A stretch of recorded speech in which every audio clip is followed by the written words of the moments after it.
Hey, this is Naltzer, and this Untitled. We are going to look at the German destroyers.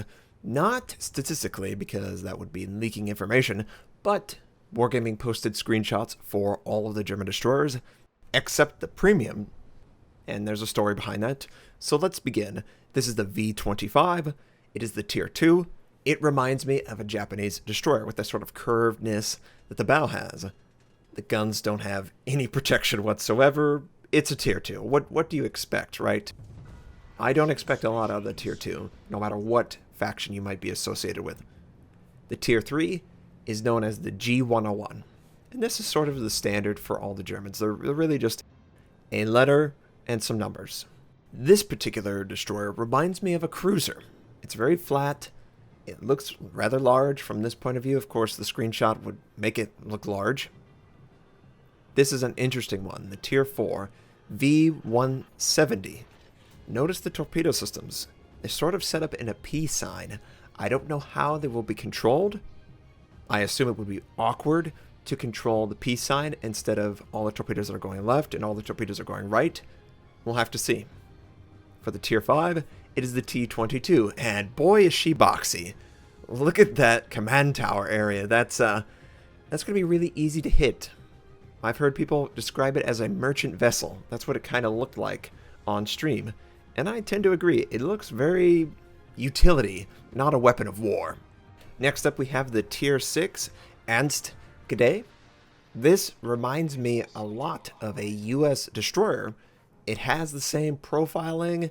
The turret system looks good.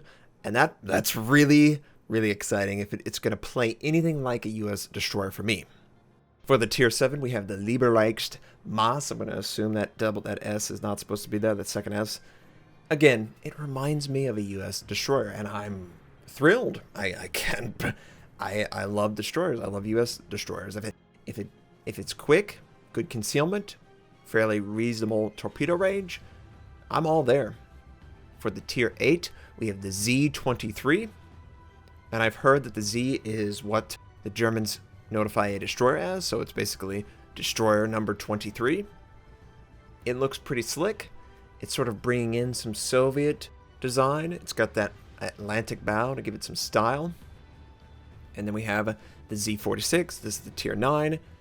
It's probably continuing that design. We have, 6 guns and 8 torpedoes that I can see in this picture.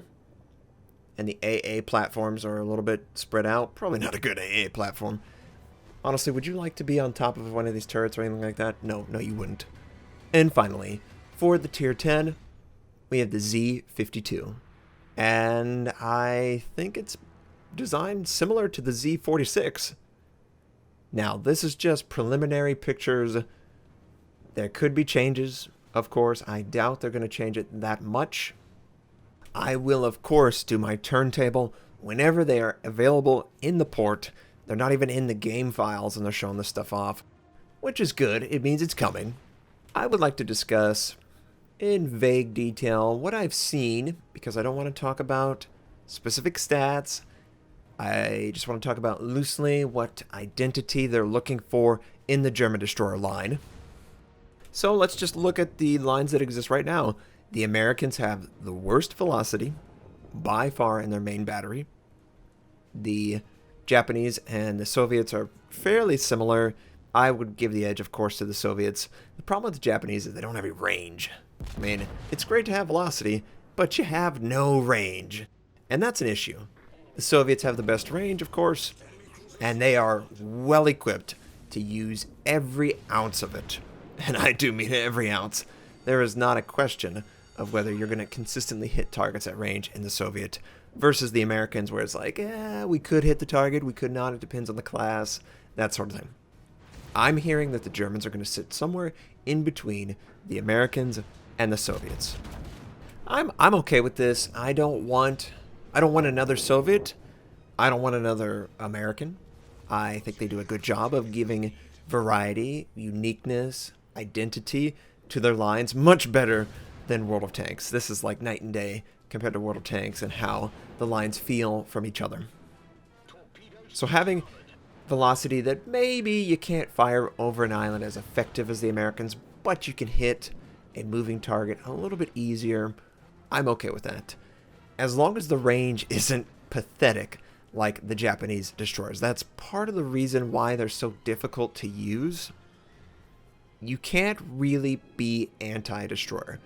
I think the best range they can max out at, obviously modules and stuff like that, is something like 9 or 10. 7, 8, 9, that's roughly where they like to put them at. And that's difficult. You're really close to the enemy if you're using your guns. That's probably the weakest part of the Japanese, is the range of their guns. So, German destroyers that are a little bit more effective on a moving target, I've heard that their range is better than the Americans, but worse than the Soviets. Now, this is assuming that they don't get the range module that the Soviets don't get. If you gave the range module to the Khabarovsk, then we're right back where we started, where it's like 15 or 16 kilometer range, and he's doing a ton of damage at maximum range. You can't possibly hit a destroyer that's that fast and that maneuverable. I don't see that happening, that they're going to give the range module to the Germans if their gun systems are easy to hit or fairly easy. Either it's going to be just really a challenge to hit at range, or they don't get the range module at tiers 9 and 10. I don't really care about any of that, as long as the identity feels unique. And this is how they're going to make it feel unique. Supposedly, they're going to allow the Germans to focus on AP for the destroyer line. How do I think about that? Well, I was hesitant with the British cruiser line. I felt like the British cruiser line was very difficult to use. I think that's fair to say. The enemy's angling dictates your success. The better the player is, the least amount of damage you're going to do in the British cruiser line. And that is frustrating. You can't consistently have a solution for an enemy that's angling. I haven't heard anything about them completely denying HE, which is good, but their AP is going to be so much better than their AP that you're going to want to use it more often than you currently do in your Soviets or your Americans. And honestly, I use AP a lot against broadside targets. It does a lot of damage. A lot of damage. You should definitely use it. Be one with the AP. So a German destroyer line that has a little bit easier gun system than the Americans, has an AP system that is second to none. Nobody is going to match it, apparently. What kind of gameplay are we looking at? You're going to try and get flanking shots and force an enemy to either angle against your ship or your teammates. And that is compelling to me. Versus the stationary smokiness that I see in so many high-level game play that I can't understand why people want to play like that. But they can do whatever they want. I will play the game how I like it. Now, for torpedo systems, I can't imagine that they're going to be better than the Americans or the Japanese. I can't imagine that they're going to be worse than the Soviets. Right? Just trying to picture it in my mind. The gun systems are going to be more challenging to use than the Soviets. They're going to be easier than the Americans. The Americans have 16 to 14 kilometer range torpedoes at high tier. The Soviets only have 10 or 8, depending on what you use, I believe, or 6 even. Not that you would ever use that. Don't you dare use 6 kilometer range torpedoes at tier 10, especially in a Soviet destroyer. So we're looking at, potentially, torpedo systems that are 10 to 12. Maybe they have a higher rate of fire. Maybe they have something that allows them to exist in the same style as the Soviets, but they're better at something. I don't know. Maybe they get module access. I have heard rumors that the German destroyer line might get hydroacoustic. And obviously that would fit. I assume that they would get the German version, the really good one. And if you give a entire destroyer line hydroacoustic, improved hydroacoustic, holy crap, they're going to be devastating. They are going to be probably the highest success rate in anti-destroyer gameplay. I can't even fathom a world. My Luoyang is so much better than the Benson in a brute force engagement with an enemy destroyer. You pop your smoke, good for you. I'm just going to push into your smoke, fire on you. You can't see me, I can see you. And I kind of like that gameplay, honestly. You should recognize that they could have this and deal with it accordingly. Don't go alone. Don't put yourself in a position where you have no way out. I would honestly like a Hydro line. I've talked about this on stream in a limited fashion, but I think there is definitely room for a destroyer line to be dedicated to Hydro. Now, how much better is their Hydro, or what skill do they have to give up to have Hydro? Boost? Defensive fire? Smoke? Oh, no, no, no, no, no. You will never give up smoke. Don't you dare, as a destroyer captain. Don't you dare make that mistake. Smoke is so important. I would be willing to give up torpedoes and or my main battery just to have smoke. You cannot play the destroyer line without it. It's just not possible. They tried to do it with the Japanese, and they had like some weird torpedo boost. Remember that?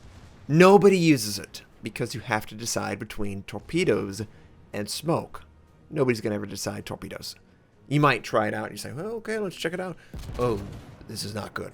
This is not as good as smoke. Yeah. Smoke allows you to do so much things. You can protect your teammates. You can go after objectives. You can deny vision.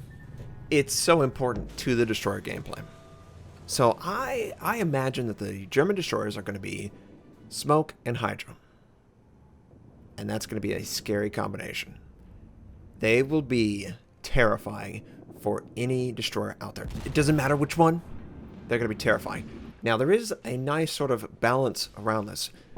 I assume that the Germans will be superior against the Americans, because the Americans can pop smoke, great concealment, that sort of thing. They like to be close to make it easier, right?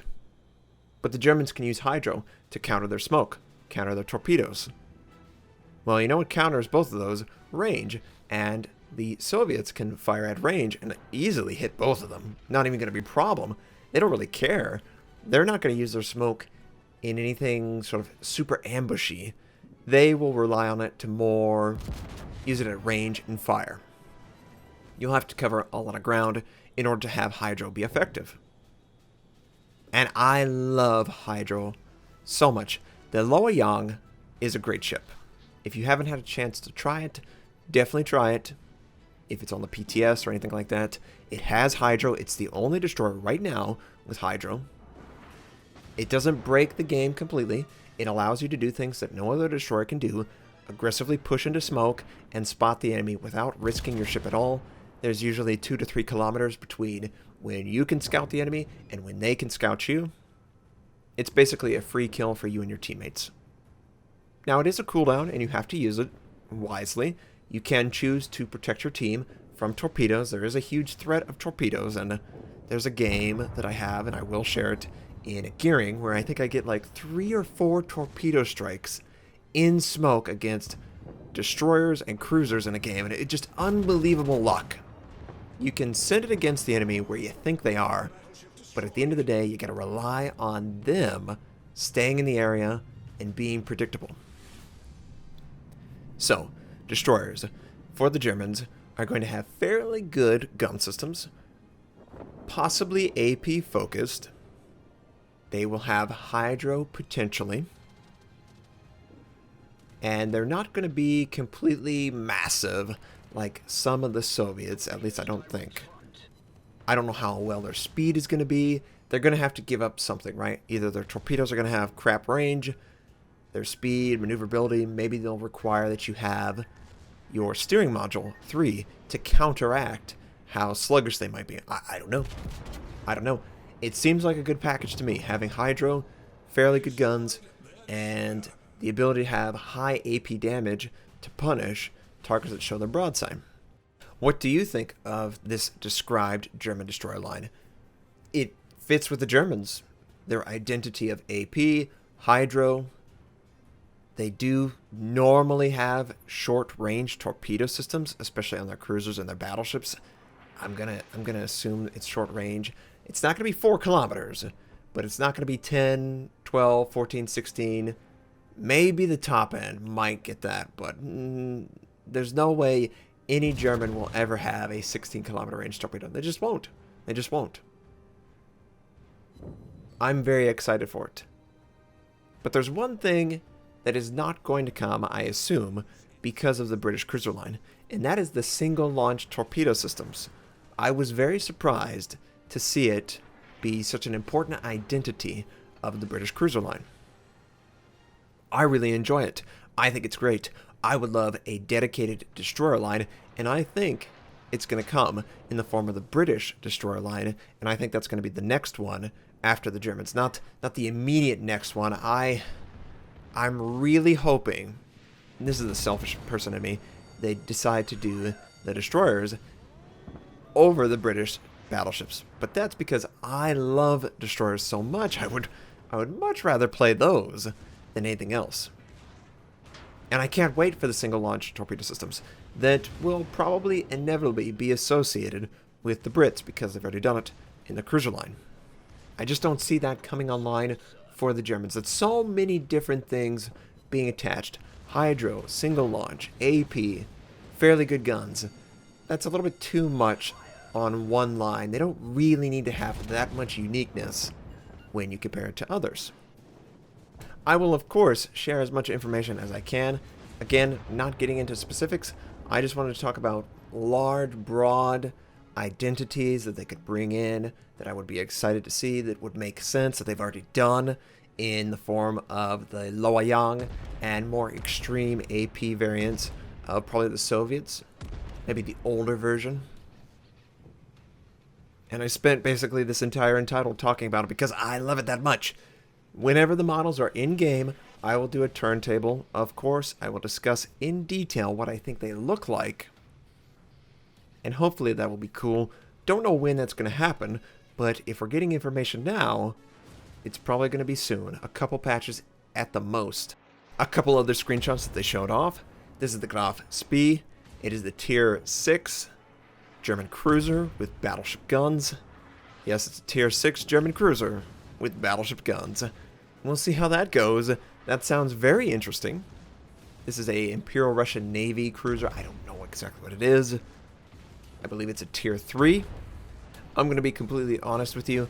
I don't really care about either one of these premiums after seeing the German destroyers. I'm very excited to get my hands on it, and I hope you are also excited.